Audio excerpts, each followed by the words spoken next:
you had a good relationship with. Sure. One is Jordan Peterson, Yeah. and the other one Ben Shapiro. Let's talk about Jordan first. Sure.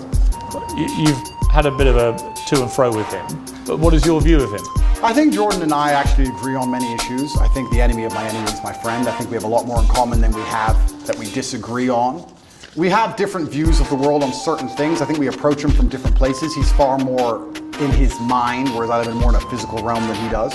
I have nothing against Jordan. I don't dislike him. I do find it, and I must be honest, a bit disingenuous and hypocritical that he speaks mental strength and then ends up addicted to an antidepressant. I don't think you should ever take antidepressants ever. I've been through worse than what he's been through, and I didn't take a single drug. However, I have nothing against the guy. He says very intelligent things, and I'd be interested to argue with him or discuss or debate with him, but I think we'd actually agree on most points, to be honest with you. I don't think he may be unhappy with somehow how I've lived my life and some things I've done, but we've already discussed the fact that I come from the lowest income area of the UK, and most people around me were selling drugs, so at least I didn't do that. So I'm not going to allow somebody who's a professor at a university who's had an easy life come along and tell me how people from the streets should survive. You have to find a way out. Let's get rich or die trying. But I have nothing against the guy. I just think that he's been a bit hypocritical, and then, truthfully, the only time I've been genuinely a bit appalled by any of his actions was the tweet he made on Israel-Palestine, when he said, "Give them hell." I know that's an easy thing to say, and it's an expression that people use, and they throw it around flippantly.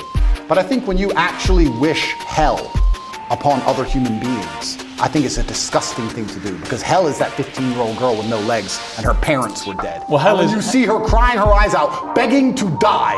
That is hell. And I don't think you should genuinely wish hell on anyone, Israel or Palestinian, anyone. I'm a humanist. I don't want anybody to die. Well, he did. When he was wishing hell on an entire population, he did express regret for the way he phrased it. And he should, because it's disgusting. I've not wished hell on the Israelis. I've not wished hell on the Israeli state. I don't want any Israeli civilian to go through what that 15-year-old Palestinian girl's going through. Not a single one. He said about you, Jordan Peterson, I'm not particularly happy to be grouped with Andrew Tate. I think there are some elements about what he does that are quite reprehensible. I'm sure he has. I don't know everything he says, and he may disagree with some of my point of view. As I said, I have nothing against him. I don't think anything he says is particularly wrong.